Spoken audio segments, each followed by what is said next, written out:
faqabila wa nazala mustasliman. Annabi sallallahu alaihi wasallam ya karɓi wannan aikin na ibada kuma ya sauko yana mai yarda da miƙa wuya ga umarnin da Allah maɗaukakin sarki ya bashi. Li hadha al-amr radiyan bi faradallahi lahu, yana mai yarda da abin da Allah maɗaukakin sarki ya farlanta a kansa. Wa huwa qa'id hadhihi al-umma, kuma annabi Muhammad sallallahu alaihi wasallam shine shugaban wannan al'umma. Dan haka yardansa da abu, miƙa wuyansa ga abu, miƙa wuya ne na wannan al'umman, yardan wannan al'umman ne. Malam yace wattizamuhu bidhalika tizaman li ummati kullaha, yardansa da abin da Allah maɗaukakin sarki ya farlanta masa yarda ne na wannan al'umman gaba ɗaya. Wato al'umman gaba ɗaya ta miƙa wuya, ta yarda cewa za ta yi bauta wa Allah da salloli guda 50 a kowane dare da kowane yini.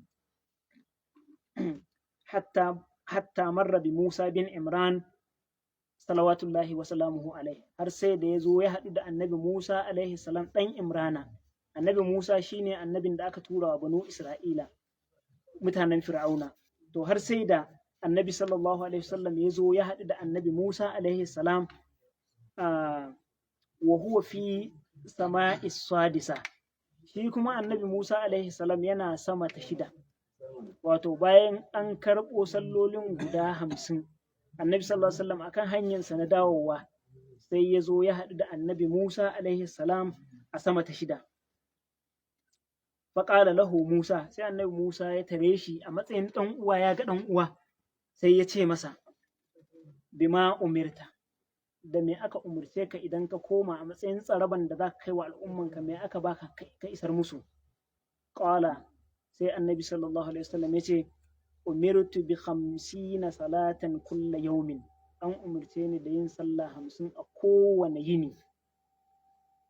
Ƙala, sai annabi Musa alaihi salam ya ce inna ummatika la yastati'u 50 salatan kulla yaumin, ya ce al'ummarka ba za su iya sallah 50 a kowane yini ɗaya ba, ba za su iya ba. Dan haka sai ya ce wa inni wallahi qad zarabtu an-nasa qablaka. Annabi Musa ya rantse masa, ya ce ka ganin nan wallahi an zarabce ni da mutane kafin kai. Dan haka ina faɗa maka wannan abin ne tabbacin al'ummar da aka tura ka gurinsu zai wahala su iya sallah 50. Tunda ni ma an jarrabe ni da wasu mutane gabanin zuwanka, kuma waɗannan mutanen dai ba wasu ne aka canza ba, mutane sunansu su ma. Dan haka yadda al'umma ta suka kangare, to al'ummar ka in ba sa'a ba su ma zai yi wahala su miƙa wuya. Wa alastu bani Isra'ila ashaddu mu'alaja, ce na sha wahala da bani Isra'ila, matsananciyan wahala. Na yi fama da su, in ce kaza su ce kaza, in ce kaza su ce kaza, in ce musu ga abin da Allah ya ce, su ce ga abin da su kuma ransu yake so. Dan haka farji ila rabbika fas'alhu takhfifan li ummatika. Annabi Musa ya ce ka koma gurin ubangijinka, idan ka koma gurin ubangijinka ka roƙa daga gurinsa ya sassauta wa wannan al'ummar taka. Sai annabi sallallahu alaihi wasallam ya ce faraja'atu, sai na koma zuwa gurin Allah madaukakin sarki. Wa wada'a anni 10, sai Allah madaukakin sarki ya ce an ɗebe maka 10 daga cikin wancan guda 50 din. Yanzu saura sallah nawa? Saura sallah 40. Faraja'tu ila Musa, sai na dawo zuwa gurin annabi Musa alaihi salam. Faƙala mithlahu, sai annabi Musa ya faɗa min kwatankwacin wancan maganan da ya faɗa min. Nace an fa kwashe min 40. Sai annabi Musa ya ce mutanen ka ba za su iya sallah 40 ba, ka koma gurin ubangiji ka nemi su rangwame a sassauta wa wannan al'umman. Faraja'tu, annabi sallallahu alaihi wasallam ya ce sai na koma gurin Allah madaukakin sarki. Wa wada'a anni 10, har yanzu Allah madaukakin sarki ya ƙara ɗebe min sallah 10 daga cikin wancan 40 din, ya rage saura sallah 30. Faraja'tu ila Musa faqala mithlahu, na dawo gurin annabi Musa, ina tsammani annabi Musa zai ce yawwa al'umman ka za su iya. Ina dawowa sai annabi Musa ya ƙara maimaita wancan maganan da ya yi, ya ce al'ummar ka ba za su iya sallah 30 ba, ka koma gurin Allah madaukakin sarki a nema musu sauƙi da rangwame. Sauƙi da rangwamen shine zai sa su bauta wa Allah, kai ka samu nutsuwa idan an zo ranar alkiyama ka ga yawan su ku tafi aljanna tare da su. Annabi sallallahu alaihi wasallam ya ce na koma gurin Allah, faraja'tu, na koma gurin Allah. ko da anni asharan aka ƙara ɗebe mun guda 10 ya zama saura sallah 20 bayan an ɗebe wancan sallah 10 ya zama saura sallah 20 na dawo gurin annabi Musa har yanzu annabi Musa ya ƙara maimaita mun wancan magana ya ce ka koma gurin Allah ka nemi sauki a al'ummanka sallah 20 din ma ba za su iya ba kowane dare da yini kaga in sallah 20 ne aka raba gida 5 kowane bayan in dai awa 10 ne kowane bayan awa 2 da ɗan tsoriya za mu yi sallah kenan ya ce a koma gurin Allah sallah 20 din ma yayi yawa a rage wa wannan al'umma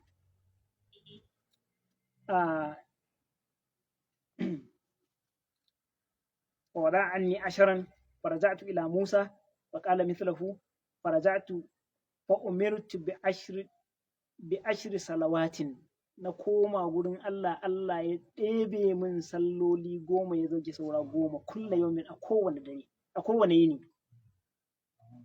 faraja'tu faqala mithlahu na dawo gurin annabi Musa kuma ya maimaita min irin wancan maganan ta farko cewa wallahi mutanenka ba za su iya sallah 10 ba an zarabce ni da wasu mutane gabanin zuwanka sannan na sha tsannin wahala a tattare da su na irin ɗabi'unsu da halayensu don haka koma gurin ubangiji ka nema musu rangwame lalle al'umma ka ba su iya sallah 10 ba faraja'tu sai annabi sallallahu alaihi wasallam ya koma gurin Allah saboda san da yake wannan al'umma shi duk abin da zai zama zai tsananta wa al'umma baya so tunda baya so gashi dai yana da damar ya ɗaga hannu a gurin yana sama ta 6 ya ce ya Allah al'umma ta a rage musu amma kai komo ake yi mala'ika jibrilu ya je sidratul muntaha da shi ya ajiye shi ya koma gurin Allah ya faɗa wa Allah damuwar Allah ya ce an rage maka za ya dawo gurin annabi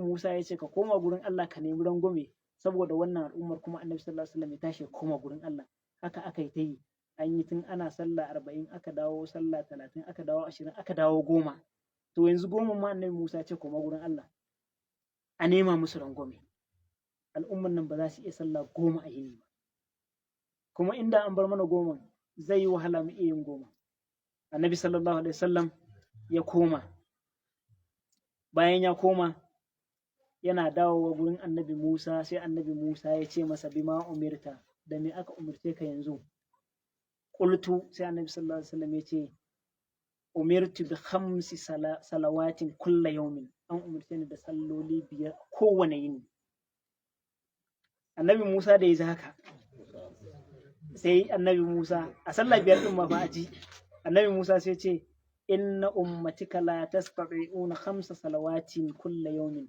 yace al'ummar ka ba za su iya salloli guda 5 ba a kowane yini fa inni qad zarabtu an-nasa qablaka yace ni da nake maka wannan magana a matsayina na annabin Allah da aka tura ni gabaninka an zarabce ni da wasu mutane gabaninka wa alajtu bani isra'ila ashaddu mu'alaja yace kuma na sha wahala na neman waɗannan banu isra'ilan su shiryu sun ƙi su shiryu tsananin wahala da su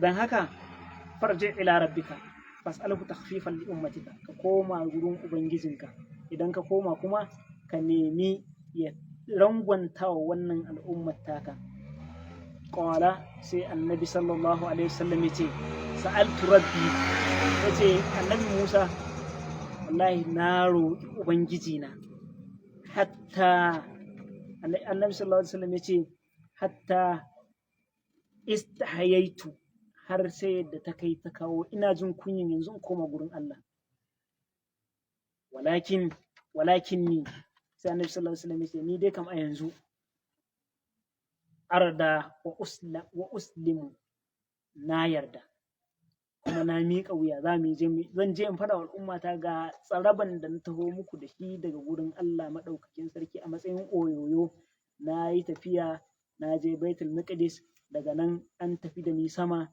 da na je sama na gana da ubangiji to zan taho da tsaraba sai na taho muku da tsaraban da Allah maɗaukakin sarki da kansa ya bani wannan tsaraban in taho muku da shi shine na taho muku da salloli guda 5 annabi sallallahu alaihi wasallam ya ce na miƙa wuya na yarda kawai zan je in faɗa wa al'umma ta haka ƙwala bayan ya faɗa haka sai ya ji mai kira ya kira shi falamma jawastu nadi munadan, bayan ya faɗa wa annabi Musa sai mai kira ya kira shi shine mala'ika Jibrilu. Allah ya bashi umarni ya kira annabi sallallahu alaihi wasallam a gurin.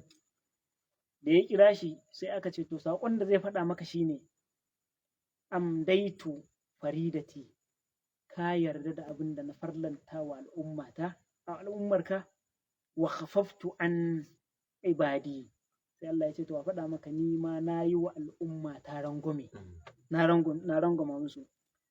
Fa nazala rasulullahi sallallahu alaihi wasallam, annabi sallallahu alaihi wasallam ya sauko da waɗannan sallolin radiyan bizalika, yana mai yarda da abin da Allah maɗaukakin sarki ya farlanta masa, munshirihan bihi sadrahu, wanda zuciyarsa tana washe da farin ciki da annashuwa na Allah maɗaukakin sarki ya farlanta wani aiki da bayi za su ake ba su lada. Sai malam ya ce walillahi alhamdu, godiya mara adadi su tabbata ga Allah maɗaukakin sarki wanda baki yake furtawa. Wannan shine lokacin da aka farlanta sallah kuma da gurin da aka farlanta sallah. An farlanta sallah ne a sama ba a ƙasa ba kamar sauran ayyuka ba. Wannan sallan an farlanta ta ne bayan annabi sallallahu alaihi wasallam Allah ya ɗauke shi ya je ya gana da shi cikin tsaraba da zai dawo wa al'umma, sai Allah ya ce na baka salloli 50 ka je al'ummar ka suke yi. To bayan ya zo sun tattauna da annabi Musa aka rage sallan har zuwa wato salloli 5. Me yasa annabi Musa alaihi salam yake cewa annabi sallallahu alaihi wasallam ka koma a rage wa al'ummanka, saboda banu Isra'ila al'umma ce da Allah maɗaukakin sarki ya jarabce su da irin jarrabawar da ba kowace al'umma ta samu kanta a cikin wannan jarrabawar ba, cikin al'ummun da suka gabata na annabawa mabambanta. Daga cikin abin da Allah maɗaukakin sarki ya jarabce su da shi shine mutane ne da Allah ya jarabce su da kangarewa, kangararru ne na gaban kwatance, kuma sai Allah maɗaukakin sarki ya sanya suka zama ‘yan gata a gurinsa. Duk kangarewan da suka yi, idan suka roƙi Allah suka ce ya Ubangiji mun dawo, kuma ya tabbata sun dawo ɗin, sai Allah ya ce an yafe muku. Suna ganin ibar Allah ya sauka kansu kuma sai su koma gidan jiya. Idan suka koma gidan jiya suka ci gaba da saba wa Allah, idan suka ji ba daɗi sai su dawo sai Allah mun miƙa wuya, sai Allah ya ce an yafe muku. Kaga wannan gata ne akan gata. Yana daga ciki Allah ya jarabce su da Fir'auna. Su ba ƙabilun Fir'auna ba ne, su ƙabila ce daban. Sai Allah maɗaukakin sarki ya jarabce su da Fir'auna tun daga lokacin da Fir'auna ya mafarki cewa wani yaro zai zo kuma shine sanadiyyar rushewar mulkinsa. Sai Fir'auna ya ce to duk waɗanda suke Isra'ilawa idan sun haifu an samu ɗa namiji a yanka wannan ɗan, a kashe shi. Haka aka yi ta yanka jarirai, da Allah ya tashi yin hikimarsa, saboda Allah gwani ne akan komai, sai aka haifi annabi Musa alaihi salam a shekaran kuma da ake kashe jarirai. Bayan an haife shi kuma sai Allah ya sanya wanda zai rene shi ne mai kashe jariran. Allah maɗaukakin sarki bayan mahaifiyarsa ta haife shi hankalinta a tashe, sai Allah ya mata wahayi. Allah ya ce wa auhaina ila ummi Musa, sai muka mahaifiyar annabi Musa alaihi salam wahayi. Wani wahayi? Shine muka sanya zuciyarta ta nutsu, ba wahayi ne na aka aiko mata mala'ika ya ce mata ga abin da zaki ba, muka sanya zuciyarta ta nutsu, muka kimtsa mata irin hikimomi da za ta yi wajen yadda annabi Musa zai rayu. Aka yi mata akwati, ta sa annabi Musa a akwati, ta sa shi a cikin ruwa, kuma ruwan ya tafi da shi har fadan Fir'auna. Fir'auna ya je ya ɗauke shi, ya zama yana ganinsa da zai yi sai da ƙirjinsa ya buga. Matarsa tana ƙyalla ido ta ce wannan ɗan mu riƙe shi zai amfanar da mu gaba. Fir'auna bai ji daɗi ba, amma saboda matarsa kuma yana santa sai yarda. Haka aka reni annabi Musa a wannan fadar. Bayan an reni annabi Musa a fadar, sarki duk yadda yake ji da ɗagawarsa da komansa, sai aga yaro ya zo fada ya hau kan karagar fada, ba wanda zai ce ƙala kuma ba ɗan fadan ba ne.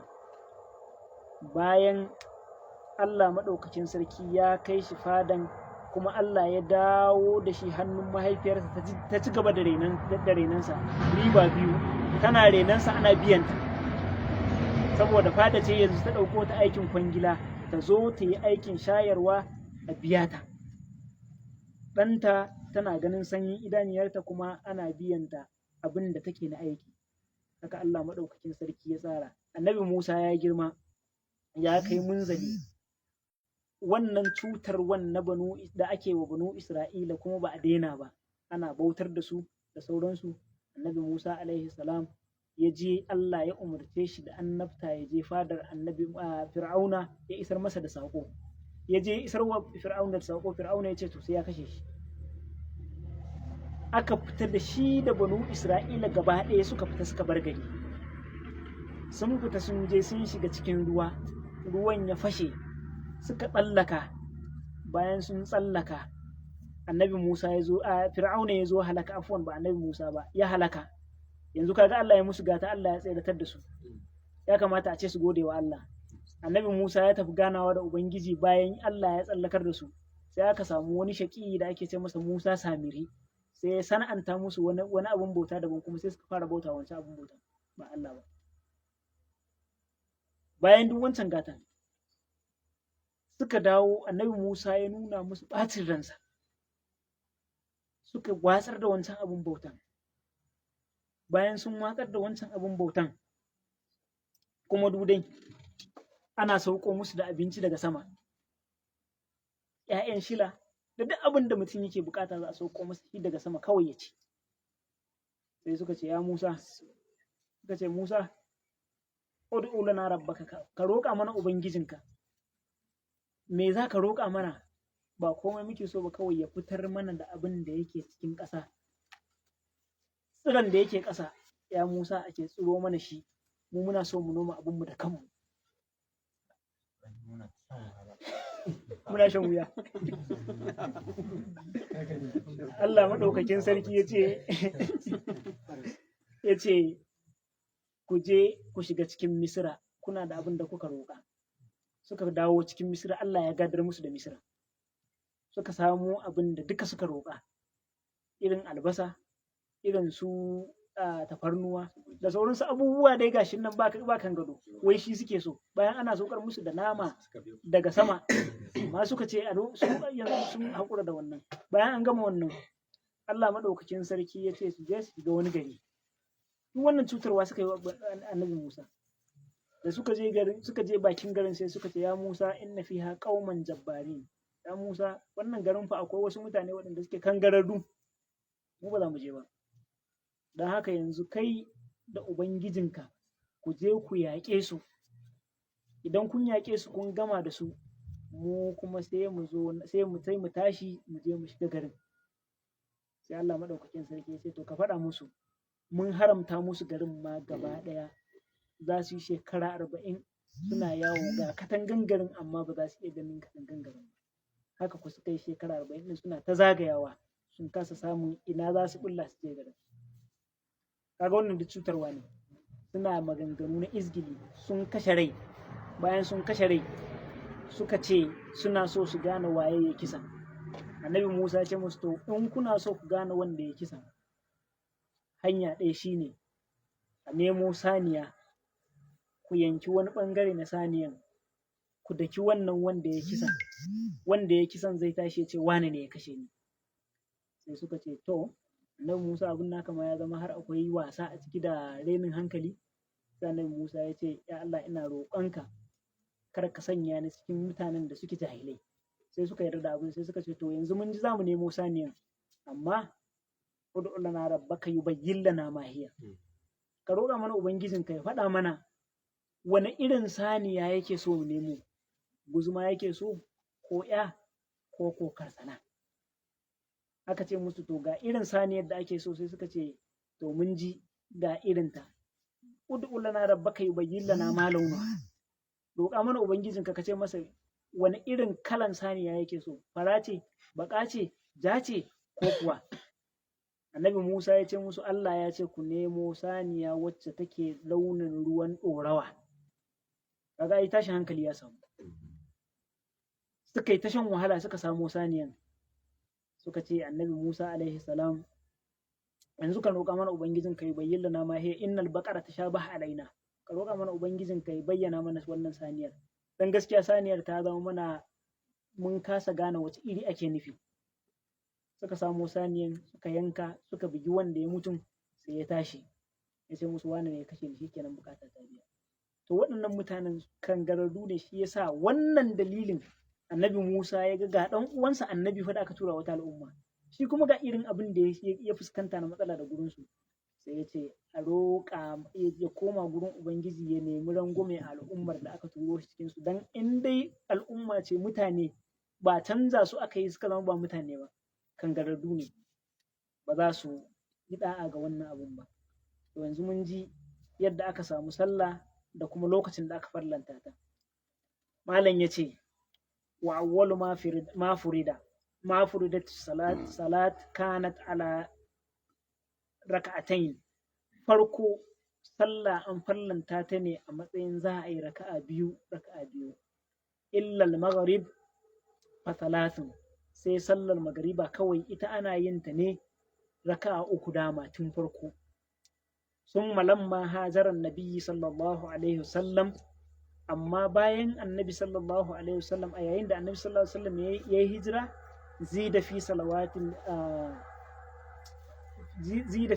salatil hudur fasarat ruba'iyyan, sai aka sanya sallolin da mutum yake zaune a gida su zama salloli raka'a hudu ma'adal fajri wal maghrib, in banda sallar asbahi da kuma sallar magariba. Yanzu mun ji yadda aka samu waɗannan sallolin, ana yin raka'a uku da raka'a biyu da raka'o'i hurhudun nan ne saboda a farko dama raka'o'i biyu ake yi banda sallar magariba.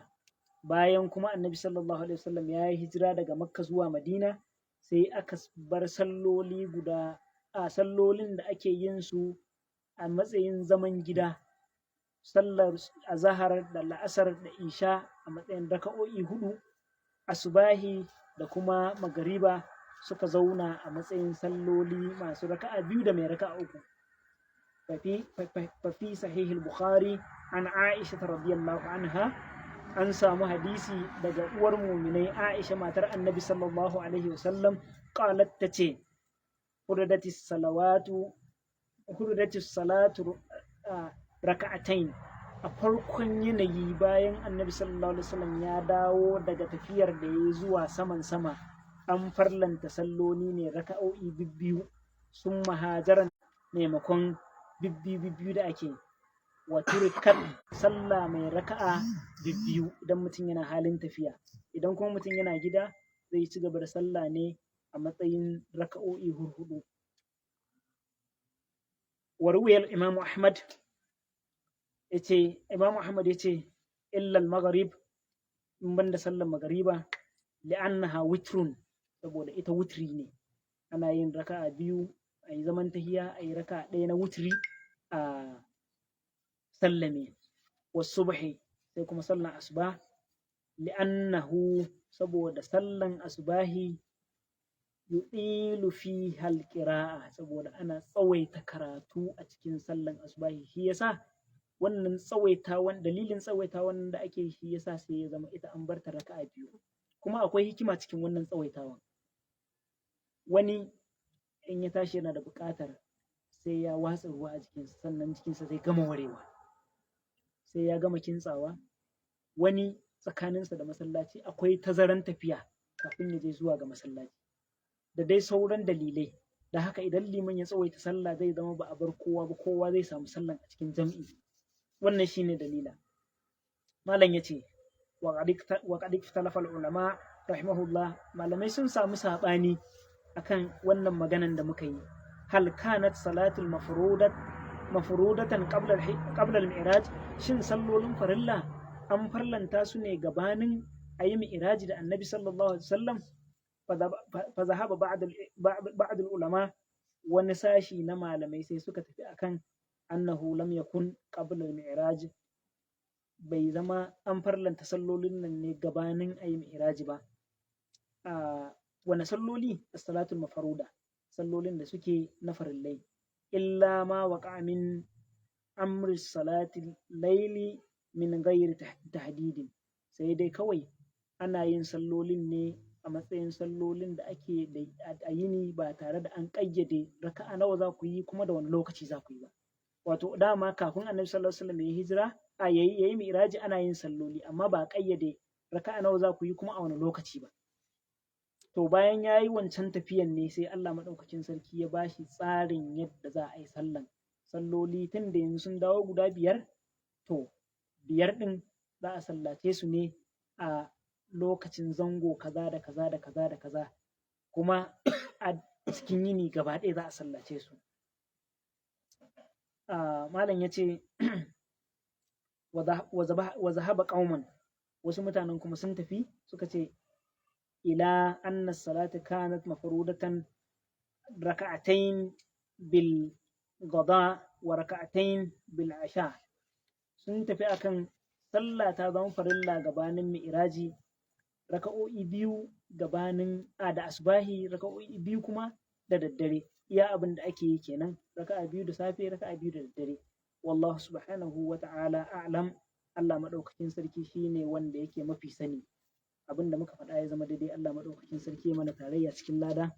Abin da muka faɗa ya zama kuskure, wannan daga gare ni ne, kuma cikar kamalin ɗan adam shine kuskure. Ina fatan Allah madaukakin sarki ya yafe mun, kuma kar ya ba ikon aiki da wannan kuskuren, ya tabbatar da daidai din ya ba mu ikon aiki da shi. A nan za mu tsaya, saboda dama mun ce za mu ke tsayawa ne karfe 8:40, to mun fara karatun ne ya ɗan tsara, shi yasa muka kai shi da minti 40 har da kusan 6. Wannan shine a takaice. Sauran lokacin mun ce za mu bar shi a fagen tambayoyi insha Allah. Subhanaka Allahumma bihamdika ashhadu an la ilaha illa anta astaghfiruka wa atubu ilaik. Assalamu alaikum wa rahmatullahi wa barakatuh. Na'am. In akwai tambaya bismillah. Babu kuma ga malamai, kamar yadda nace in tambayar ta fi karfi na malamai za su